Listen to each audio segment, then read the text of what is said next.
सभी प्यारे दोस्तों को हमारा नमस्कार। मैं हूं डॉक्टर अनुज शर्मा, आपका स्वागत करता हूं अपने इस चैनल एरोमा केमिस्ट्री क्लासेस। और एरोमा केमिस्ट्री क्लासेस का केमिस्ट्री का मास्टर का ये चैनल आज आपको बताएगा टीजीटी की अहम कुछ बातें। टीजीटी पर हमने बहुत सारी ये सब जानकारियां आज कलेक्ट की और कलेक्ट करने के बाद आप तक ये पहुंचाऊंगा जानकारी। और ये बहुत ही इंपॉर्टेंट है। आखिरकार हम ऐसी कौन सी चीज है जिसमें टीजीटी में मात खा जाते हैं, क्यों करते हैं ये गलतियां हम लोग। यानी कि आपने देखा होगा कि टीजीटी में फिजिक्स और केमिस्ट्री दो पार्ट हैं। यानी कि अगर आपने बीएससी में फिजिक्स मैथ ले रखी होगी या फिजिक्स केमिस्ट्री ले रखी होगी तो आप टीजीटी के लिए एलिजिबल होगे। एक बात तो ये है, दूसरा बीएड कंपलसरी है, ये दूसरी बात है।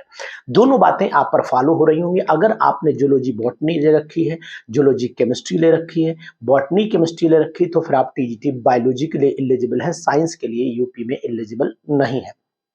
अगला नोटिफिकेशन तो जो होगा कंडीशन वो देखी जाए, लेकिन अभी तक तो सिचुएशन यही चल रही है।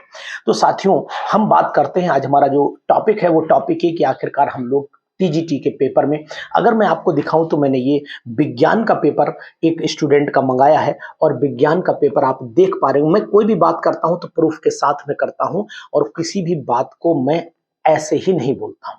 इस पेपर को मैंने जो है, ये पेपर उम्मीद है सन 2009 या 10 का है, सॉरी 9 का है।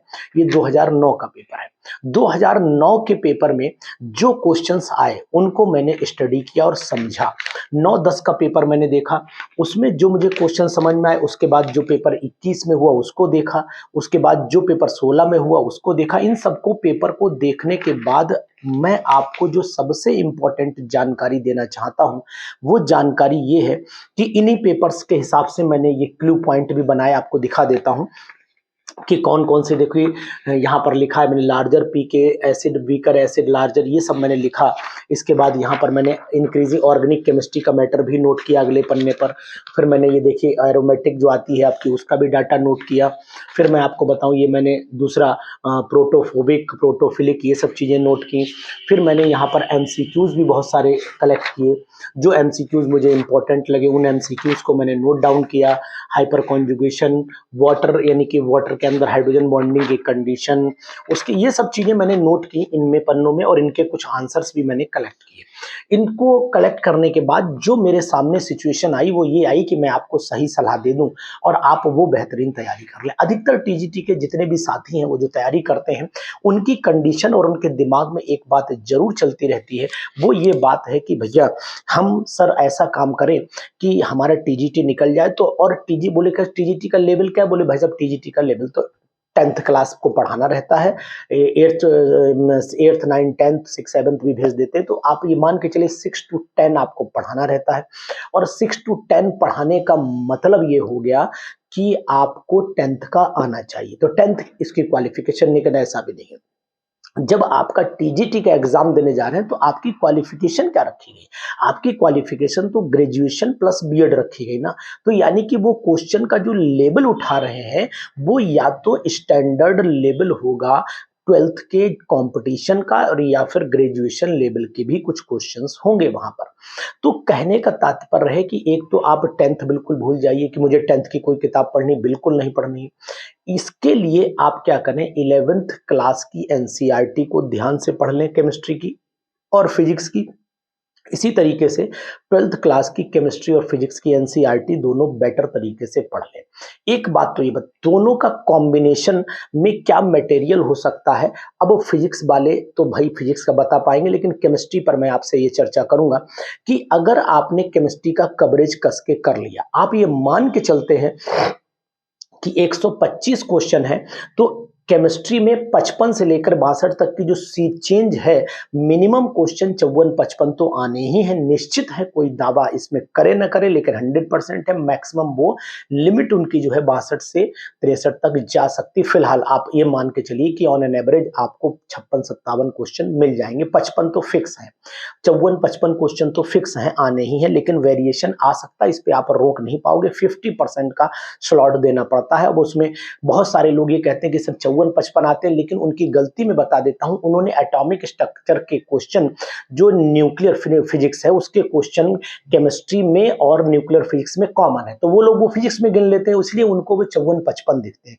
मतलब आपकी सोच और हमारी सोच में डिफरेंस बताया जा रहा है। रेडियो एक्टिविटी आप फिजिक्स में देखे ले रहे हो, यहाँ केमिस्ट्री को भी देखिए ना, तो 2 चैप्टर तो लगभग कॉमन चले जा रहे हैं, तो इनके क्वेश्चन आप फिजिक्स में काउंट नहीं करिए कि एटॉमिक रेडियस वाले क्वेश्चन यानी कि एटम स्ट्रक्चर ऑफ एटम वाले क्वेश्चन जो न्यूक्लियर फिजिक्स की कहानी बोली जाती है, वो सब क्वेश्चन केमिस्ट्री के माने जाते हैं।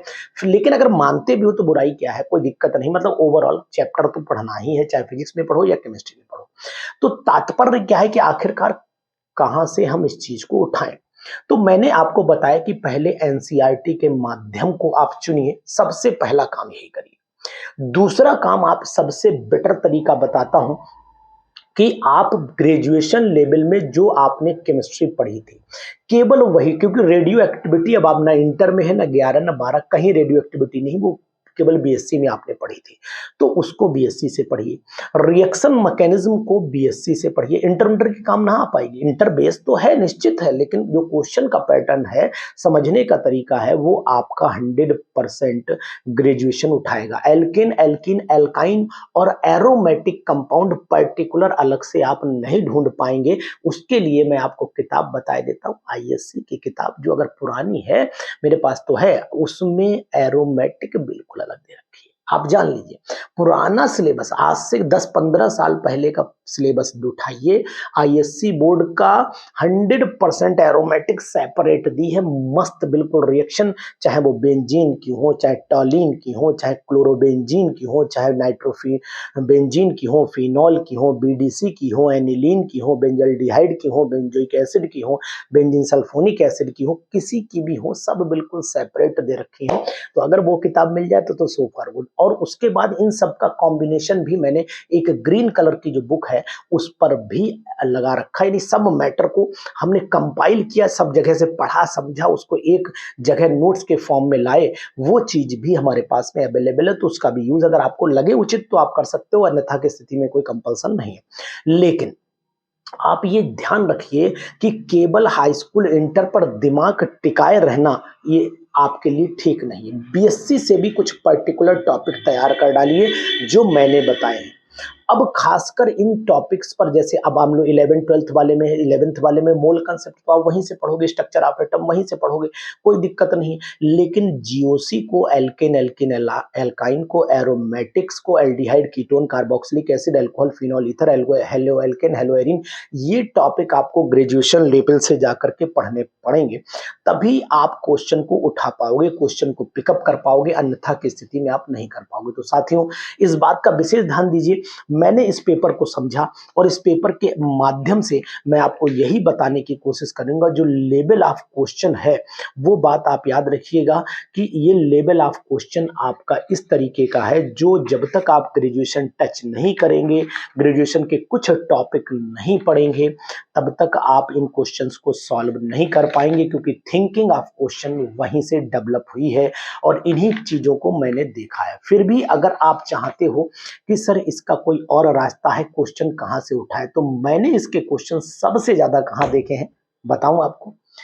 पहले आपको याद होगा कि पीसीएस का पेपर केमिस्ट्री का अलग हुआ करता था, और जब पीसीएस का पेपर केमिस्ट्री का अलग हुआ करता था, मेरे पास में मॉडल पेपर रखा, मैं अभी आपको दिखा दूंगा, उसके अंदर क्वेश्चन बिल्कुल वही मिले जो इन क्वेश्चंस को, क्योंकि ये आयोग बना रहा है, ये कोई टीचिंग जो है वो यानी कि टेक्निकल यूनिवर्सिटीज का पेपर नहीं है, इसीलिए आयोग हमेशा आयोग के पेपर के क्वेश्चन को ज्यादा उठाता है और एक्सपर्ट भी लगभग मिलते जुलते होते हैं। तो इस बात का आपको ध्यान रखना पड़ेगा कि अगर आयोग के क्वेश्चन पुराने पेपर मिल जाए, मॉडल पेपर केमिस्ट्री के जो प्री में आता था, आपको याद होना चाहिए, जो प्री में आता था उनके अगर आपको 10 मॉडल पेपर भी मिल जाए तो आप खरीद लीजिए मार्केट से और मात्र 10 मॉडल पेपर लगा लीजिए। 100 केवल उन्हीं टॉपिक से लगाइएगा जो आपके केमिस्ट्री के आने वाले हैं, जो फिजिक्स के सिलेबस में है उन्हीं को लगाना, बाकी नहीं लगाना है। देखना आपको कितना बड़ा फायदा मिलेगा। अगर आपने ये काम कर लिया तो टीजीटी यूं चुटकियों का खेल आपके लिए हो जाएगा। तो मैंने आपको गुरु मंत्र बता दिया, क्योंकि मुझे ये सब चीजें जब पढ़ता हूं, देखता हूं, समझता हूं, तभी समझ में आता है कि आखिरकार ये क्वेश्चन भैया कहां से आया। देखो इनके क्वेश्चन बहुत सारे ऐसे हैं जो डिट्टो वहां से मिल जाएंगे आपको। तो ऐसी चीजों को आप, उनमें डायरेक्ट क्वेश्चन पूछे जाते थे, वही इसमें पूछे जा रहे हैं। इन पर डायरेक्ट, जैसे एलॉय का क्वेश्चन अधिकतर आपको यहीं से मिलेगा। एफई की शुद्धतम अवस्था किसमें होती है, पूछ लिया। बोरेक्स का फॉर्मूला क्या है, पूछ लिया, है ना। अब अगर इक्वेशन दे दी रेडियो एक्टिविटी की, पूछ लिया। उठाओ क्वेश्चन, देखो पेपर मॉडल पेपर में ना मिले तो हमें बताना। आप 100% आपके मिलेंगे। कुछ टर्मिनोलॉजी बिल्कुल डायरेक्ट ही है, कहीं कुछ चेंज ही नहीं किया है। तो इसलिए मैं आपको सलाह दूंगा कि आप थोड़ी सी मेहनत कर लीजिए टीजीटी में, और इस पेपर को अगर आपको सॉल्व करना है, इस पेपर को अगर आपको बढ़िया ढंग से आंसर आपको लगाने हैं, तो मैं भैया आपको यही सलाह दूंगा कि आपको मैंने जो रास्ते बताए हैं, इन रास्तों पर आप चल लीजिए, आप 100% सफल हो जाएंगे। तो वीडियो दोस्तों तक शेयर करिए। छोटी सी जानकारी, महत्वपूर्ण जानकारी कम समय में आपको वो दी है जो बहुत जरूरी है। Thank you.